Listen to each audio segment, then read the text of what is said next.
everyone, welcome back to my YouTube channel Science by दीबा। देखो, air pollution का एक और इफेक्ट है जिसे हम कहते हैं ग्रीन हाउस इफेक्ट। क्या कहते हैं? Green house effect. Previous video में हमने बात करी थी कि किस तरह से एयर पोल्यूशन अलग अलग इफेक्ट कॉज करता है हमारे इन्वायरमेंट पर भी, एनिमल्स पर भी एंड प्लांट्स की हेल्थ पर भी। तो ग्रीन हाउस इफेक्ट को जानने से पहले let me make you understand that what is greenhouse. सबसे पहले हम लोग जानेंगे what is greenhouse, then उसके बाद जानेंगे ग्रीन हाउस इफेक्ट क्या होता है। ठीक है, तो देखो यहाँ पहला पॉइंट क्या है? Building made of glass for growing और sheltering the delicate plant is called green house. देखो इसमें एक पोर्शन मतलब एक कोई हिस्सा है उसको ले लेते हैं, वहां पे क्या करते हैं एक ग्लास का शेल्टर बनाते हैं। ठीक है, जिसमें क्या करते हैं जो प्लांट होते हैं डेलिकेट प्लांट उनको ग्रो कराया जाता है। ठीक है, तो इसी को हम लोग ग्रीन हाउस कहते हैं। जो ये ग्लास वॉल है ये जो बनी हुई है दैट इज ग्लास वॉल, ये किसकी? ग्रीन हाउस की ग्लास वॉल। ये अलाउ करती है, सपोज सन है, ठीक है, आपने तो देखा ही होगा ग्लास से तो आर पार हो जाती, तो सन की रेजेस जो होती हैं इसके अंदर आसानी से जा सकती हैं, पास हो सकती हैं। ठीक है, क्योंकि क्या होता है जो सारे प्लांट होते हैं उनको चाहिए क्या होता है? अच्छा मिनरल्स चाहिए होता है, उनको अच्छा मॉइस्चर चाहिए होता है, उसके साथ साथ उनको सोलर एनर्जी भी चाहिए होती है। सोलर एनर्जी क्यों चाहिए होती है? ताकि वो फोटोसिंथेसिस करके फूड बना सके और ऑक्सीजन को सिंथेसाइज कर सके। ठीक है, जब फूड बनाएंगे और ऑक्सीजन को सिंथेसाइज करेंगे, ठीक है, तो फोटोसिंथेसिस में क्या होता है कार्बन डाइऑक्साइड को लेते हैं एंड सोलर एनर्जी लेते हैं जिससे फूड बनता है एंड ऑक्सीजन सिंथेसाइज हो जाती है। ये बात क्लियर हो गई। अब क्या होगा, जो प्लांट की मेटाबॉलिज्म होती है ये फूड एंड ऑक्सीजन सिंथेसाइज कर लेंगे। जो प्लांट की मेटाबॉलिज्म के कारण हम बोलेंगे वहां पर जब वो ऑक्सीजन निकालेंगे तो उसके साथ साथ वाटर वेपर भी रिलीज करेंगे। ठीक है, क्या रिलीज करेंगे? वाटर वेपर भी। तो ग्लास शेल्टर में ऑक्सीजन प्लस वाटर वेपर आ जाएगा। ठीक है, इसके अलावा और क्या आएगा? वहां पर CO2 भी प्रेजेंट होगा। ठीक है, अब जैसे सनलाइट पड़ी, ठीक है, उस पोर्शन पे जैसा कि हमने प्रीवियस वीडियो में बात करी थी, जब सनलाइट किसी अर्थ के लैंड पर या ओशियन पर स्ट्राइक करती है तो वो रिफ्लेक्ट भी होती है। अब ये तो आपने देखा था ना, जैसे यहाँ पे देख रहे हो सनलाइट ये पड़ रही है, सनलाइट पड़ रही है तो कुछ रिफ्लेक्ट भी हो रही है ना, बाहर जाने की कोशिश करेगी। तो वही मैं बता रही हूं कि जब जो है सनलाइट अर्थ के किसी लैंड पे पड़ती है या ओशन पे पड़ती है, स्ट्राइक करती है, तो रिफ्लेक्ट भी होती है। यहां पर हम बोलते हैं जो रिफ्लेक्टेड इंफ्रारेड रेज होती है, जो रिफ्लेक्टेड इंफ्रारेड रेज होती है वो वापस उस गिलास शेल्टर के बाहर नहीं जा पाएगी, are not allowed to escape. ठीक है, वो बाहर नहीं जा पाएगी। क्यों नहीं जा पाएगी? क्योंकि उस ग्रीन हाउस में प्रेजेंट होती है carbon dioxide and water vapour present होती है। ये दोनों मिलकर उन रिफ्लेक्टेड इंफ्रारेड रेज को ट्रैप कर लेते हैं। इसी वजह से वो ग्लास का जो शेल्टर है, जो हाउस है, उसे वापस बाहर नहीं जा पा रहा है। ठीक है, ये बात क्लियर हो गई। अब देखो अभी तक हमने यहाँ पे क्या पढ़ा वो एक रिकैप में बता देती हूँ। अभी तक हमने यहाँ पर देखा जो डेलिकेट प्लांट्स को ग्रो करने के लिए हमने एक शेल्टर बनाया था, ग्लास का बनाया था, उसके अंदर हम प्लांट्स को ग्रो करते हैं। ग्लास मटेरियल ही क्यों लिया था? क्योंकि ग्लास एक ऐसा मटेरियल होता है जो अपने थ्रू सनलाइट को पास करने के लिए अलाउ कर देता है। ऑब्वियस सी बात है, सभी प्लांट को सोलर एनर्जी चाहिए होती है, वरना वो फोटोसिंथेसिस कैसे करेंगे, कैसे अपना खाना बनाएंगे। ठीक है, अब जैसे ही सनलाइट उन प्लांट्स पे स्ट्राइक करती है, थोड़ी बहुत जो इंफ्रारेड रेज होती है वो रिफ्लेक्ट बैक हो जाती है। नॉर्मली ऐसा होता है और एटमॉस्फेयर में चली जाती है, लेकिन हम बात कर रहे हैं ग्लास के शेल्टर में प्लांट को ग्रो कर रहे हैं, तो उसमें क्या होगा, अब जो वहां पर इंफ्रारेड रेज आई हैं वो बैक नहीं हो पाएंगी, वो दोबारा एटमॉस्फेयर में नहीं जा पाएंगी। क्यों नहीं जा पाएंगी? क्योंकि उस शेल्टर के अंदर प्रेजेंट होते हैं carbon dioxide and water vapour. ठीक है, carbon dioxide and water vapour उस शेल्टर के अंदर प्रेजेंट होते हैं। अब ये वाटर वेपर जो है ये कहाँ से आए हैं? फोटोसिंथेसिस के दौरान आए हैं। जब फोटोसिंथेसिस हो रही होती है तो वो अपना खाना बना रहे होते हैं प्लांट, तो ऑक्सीजन प्रोड्यूस करते हैं और साथ में थोड़ा बहुत वाटर वेपर भी रिलीज किया जाता है। ठीक है, इसके अलावा वहां पर कार्बन डाइऑक्साइड भी प्रेजेंट होती है। तो कार्बन डाइऑक्साइड जो होती है, कार्बन डाइऑक्साइड और वाटर वेपर ये दोनों मिलकर क्या करते हैं, उन इंफ्रारेड रेज को ट्रैप कर लेते हैं। इससे क्या हो रहा होता है, इससे उस ग्लास शेल्टर के अंदर टेम्परेचर रेगुलेट कर रहे होते हैं, यानी कि वहां पर थोड़ी सी वार्म प्रोवाइड कर रहे होते हैं। ये बात क्लियर हो गई। थोड़ा सा टेम्परेचर उस शेल्टर के अंदर बढ़ा रहे होते हैं। ऐसा क्यों हो रहा होता है? बिकॉज जो सारे लिविंग ऑर्गेनिज्म हैं, ठीक है, सारे लिविंग ऑर्गेनिज्म को, चाहे वो प्लांट हो या वो एनिमल हो, उन्हें एक ऑप्टिमम टेम्परेचर चाहिए होता है।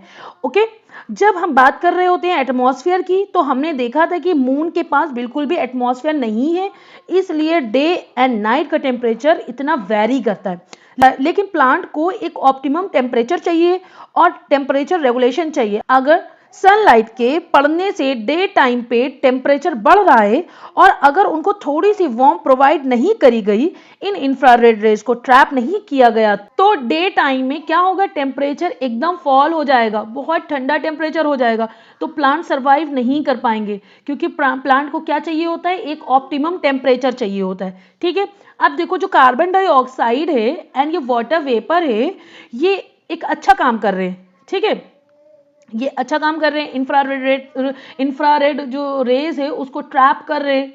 क्या होगा कि गर्मी आ जाएगी, टेम्परेचर कांस्टेंट हो जाएगा, तो इसकी वजह से क्या होता है, नाइट टाइम में ना ही टेम्परेचर बहुत ज़्यादा हाई होगा ना ही बहुत ज़्यादा लो हो पाएगा। ठीक है, तो अगर हम ग्लास शेल्टर की बात कर रहे हैं तो उसके अंदर क्या है, डेलिकेट प्लांट है जिसको हम ग्रो कर रहे हैं, तो इसी स्ट्रक्चर को हम लोग कहते हैं ग्रीन हाउस। ये बात क्लियर हो गई? तो the green house effect is natural process, और ग्रीन हाउस इफेक्ट क्या है, ये एक नेचुरल प्रोसेस है जो हेल्प कर रहा है, रेगुलेट कर रहा है अर्थ के टेम्परेचर को। बात क्लियर? सो देखो, atmosphere cover around the earth act similar to glass wall of greenhouse. Greenhouse में जो ग्लास वॉल है वो उसी तरीके से सिमिलर है जैसे अर्थ के अराउंड हमारा एटमॉस्फेयर से जो है कवर होता है, एज अ ब्लैंकेट की जैसे। ये किसकी जैसे वर्क कर रहा होता है, एज अ ब्लैंकेट हमारे प्लानिट के लिए। क्यों? क्योंकि क्या होता है कि अगर ये एटमॉस्फेयर नहीं होगा तो दिन में जितनी भी सन रेज आई, सनलाइट आई, इंफ्रारेड रेज आई, अब वो रात के वक्त अगर एटमॉस्फेयर नहीं होगा तो वो रिफ्लेक्ट हो जाएगी और चली जाएगी, तो एकदम से ठंडा पड़ जाएगा, तो वहां पे लाइफ सर्वाइव नहीं हो पाएगी। तो ये ब्लैंकेट क्या करता है, यानी एटमॉस्फेयर क्या करता है, उस रिफ्लेक्टेड रेज को वो रोक लेता है, वो जाने नहीं देता, जिससे क्या होता है, अर्थ हमारा वार्म रहता है, उतना टेम्परेचर उसका गिर नहीं पाता, जिसकी वजह से ये जो सर्वाइव कर रही होती है अर्थ पे, प्लैनेट पे लाइफ, उसके लिए सपोर्ट करता है। So without green house effect earth would be too cold to sustain life as we know it. ये हमने क्लियर कर दिया। ठीक है, air covers allows solar radiation to pass through it earth surface, ये हमने कवर कर। अब देखो क्या लिखा है, cover prevents long infrared radiation to escape into the space.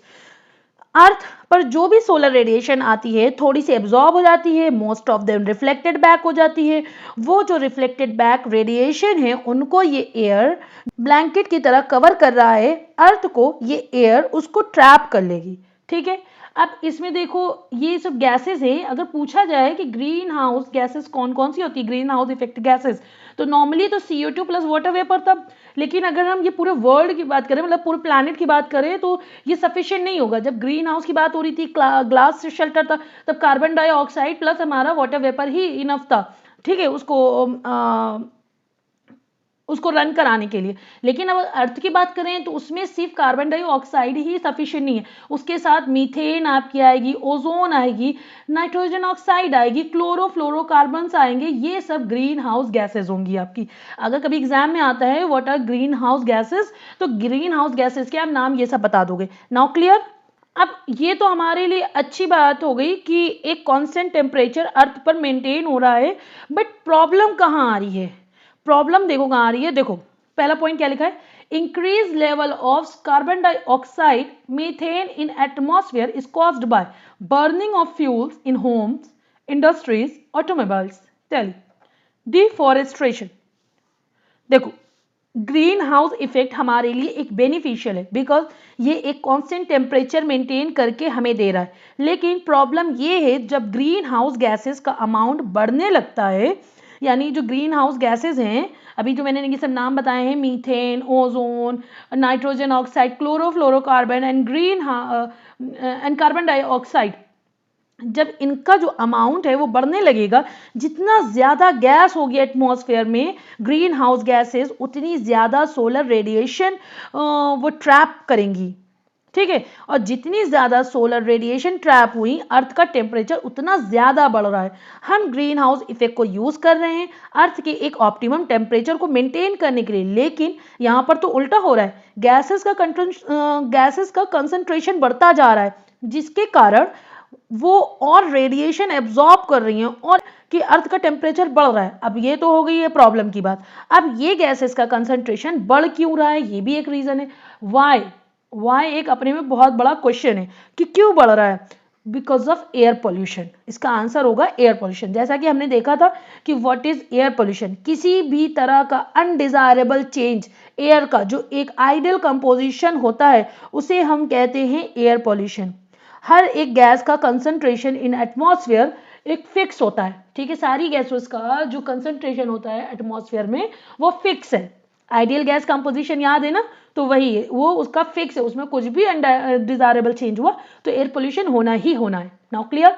अब कंसंट्रेशन, अब जो क्या होगा, जो कंसंट्रेशन इंक्रीज होगा तो एयर पॉल्यूशन आपका इंक्रीज होगा, ठीक है। अब इसमें डिफॉरेस्टेशन भी हो रहा है। अब डिफॉरेस्टेशन का मतलब क्या होता है, प्लांट को कट कर रहे हैं। अब प्लांट कट करेगा तो प्लांट क्या कर रहे थे, कार्बन डाइऑक्साइड को लेकर फूड बनाते हैं ना, फोटोसिंथेसिस, सोलर रेडिएशन लेते हैं, कार्बन डाइऑक्साइड लेते हैं, देन फोटोसिंथेसिस करते हैं। जो फोटोसिंथेसिस करते हैं फूड बनाते हैं, प्लस क्या करते हैं, ऑक्सीजन रिलीज करते हैं। वो ऑक्सीजन हम ह्यूमन बीइंग हो गए, हम लिविंग ऑर्गेनिज्म को यूज के, जैसे एनिमल है, ह्यूमन बीइंग है, इनको यूज करते हैं, ठीक है। और प्लांट कार्बन डाइऑक्साइड यूज करते हैं। जब हमारा डिफॉरेस्टेशन हो रहा है यानी प्लांट कट रहे हैं तो अब वो CO2 नहीं लेगा। जब CO2 नहीं ले पाएंगे क्योंकि वो कट चुके, तो कैसे फोटोसिंथेसिस होगी, कैसे फोटोसिंथेसिस नहीं हुई तो ऑक्सीजन की कमी होगी। जब ऑक्सीजन की कमी होगी तो हमारे लिए हार्मफुल होगा, हम any how other gases inhale करने लगेंगे, तो उससे क्या होगा, हमारी हेल्थ पे इफेक्ट पड़ेगा।